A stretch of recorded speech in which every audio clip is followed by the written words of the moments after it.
चित्र में ABCDEFGH एक 12 प्रतिरोधों से मिलकर के घनाभ दिखाया गया है। इस घनाभ की प्रत्येक भुजा R प्रतिरोध इसकी बनी हुई है। इसको तुल्य प्रतिरोध हमें निकालना है पॉइंट्स A और B के बीच में। इसको ज्ञात करने के लिए हम IJKL एक सममिति तल की संरचना करते हैं। यह संरचना समतल दर्पण की भांति कार्य करती हुई मानी जाएगी। इसमें भुजा AD का प्रतिबिंब AH, DE का प्रतिबिंब HE, FC का प्रतिबिंब FG और CB का प्रतिबिंब GB भुजा होगी। इसी प्रकार DC का प्रतिबिंब भुजा HG होगी। चूँकि भुजा EF और AB सममिति तल में ही हैं, अतः इनका कोई प्रतिबिंब नहीं होगा। सममिति तल के अनुसार यदि भुजा AD में करंट I1 फ्लो करती है, तो उसकी प्रतिबिंब भुजा AH में भी I1 करंट फ्लो करेगी। इसी प्रकार यदि DC भुजा में I2 करंट फ्लो करती है, तो इसके प्रतिबिंब भुजा HG में भी I2 करंट फ्लो करेगी। यहाँ पर हम देख रहे हैं HER में चूँकि I2 करंट इधर चली गई और I1 इधर से आ रही थी, तो यहाँ पर करंट होगी I1 माइनस I2। इसी प्रकार D भुजा में भी करंट होगी I1 माइनस I2। चूँकि यहाँ पर I1 minus I2 current flow कर रही है, इधर से I1 माइनस I2 यहाँ से आ रही है, और इस प्रकार इसमें जो करंट फ्लो करेगी वो होगी 2I1 minus I2, 2 into I1 minus I2।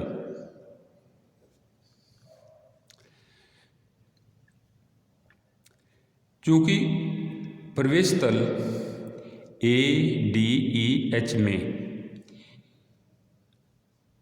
AD भुजा में करंट I1 फ्लो कर रही है, तो उसी के अनुरूप निकास तल CBGF में यहाँ भी करंट I1 फ्लो करेगी। और चूँकि इसमें I1 करंट फ्लो कर रही है, तो इसके प्रतिबिंब आर्म GB में भी करंट I1 फ्लो करेगी। अब हमारे पास सिचुएशन ये बनती है कि यहाँ पर करंट आती है I1 माइनस I2, तो इसमें भी करंट इसके अनुरूप प्रतिबिंब भुजा है उसमें करंट I1 माइनस I2 होगी। और इस प्रकार I1 माइनस I2 इधर से आ रही है और यहाँ से I2 इसमें मिल करके I1 करंट बनाएगी। इसी प्रकार से I1 माइनस I2 करंट इधर से आ रही है, I2 इसमें मिल करके I1 करंट बनाएगी। तो इस प्रकार से संपूर्ण करंट का डिस्ट्रीब्यूशन हो जाता है पूरे घनाभ में, और केवल एक आर्म बचती है AB। इसमें यदि हम करंट मान लेते हैं I है, अब हम KVL लगा सकते हैं लूप EFCD में। तो लूप EFCD में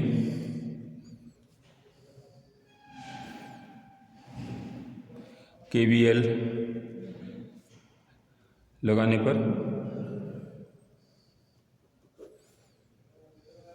हमारे पास आएगा I1 minus I2 into R plus 2I1 minus I2 into R plus I1 minus I2 into R minus I2 into R 2 I1 minus I2 into R plus the I1 minus I2 into R plus I1 minus I2 into R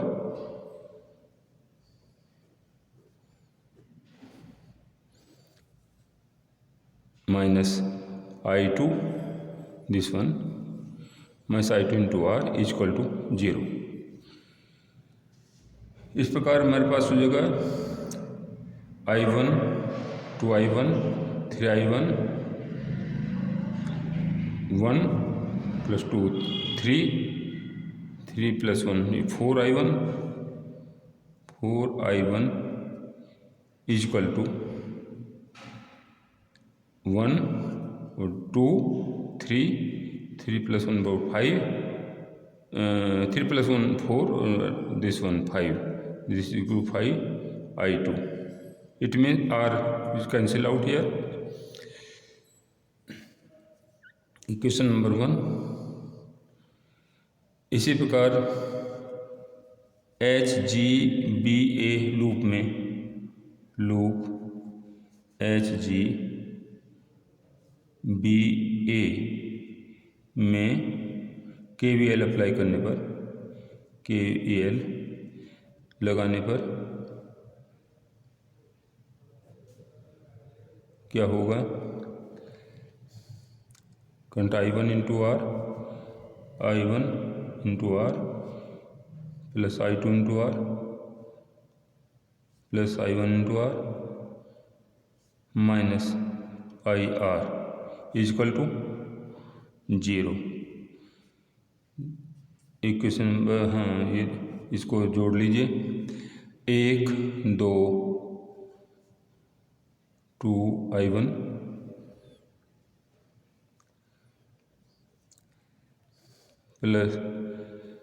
plus I2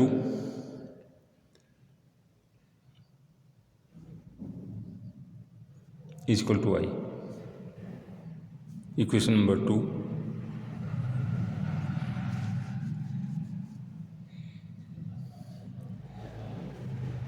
I1 जो है 5I2 I1 की value रखने पर यहाँ से this will be equal 5I2 upon 4 plus I2 is equal to I और यहाँ से 2 कट जाएगा और 2 plus 5 7 I2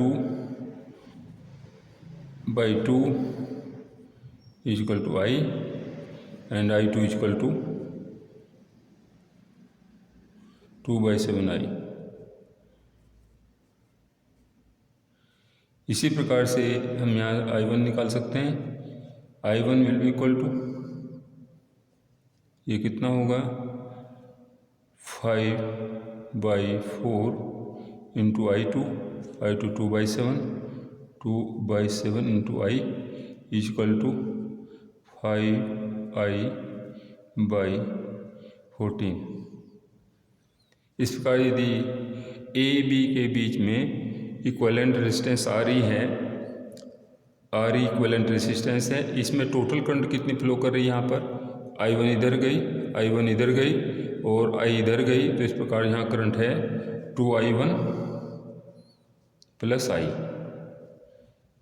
is equal to 2I1 plus I into RE उतना ही वोल्टेज देगा जितना हमारे पास A B के क्रॉस वोल्टेज होगी, यानी कि यह I इंटू स्मॉल r के बराबर होगी I into R and this is equal to VAB। इसका मतलब ये हुआ कि हमारे पास इसकी I1 की वैल्यू यदि हम पुट कर दें तो 2 into I1 5I by 14 plus I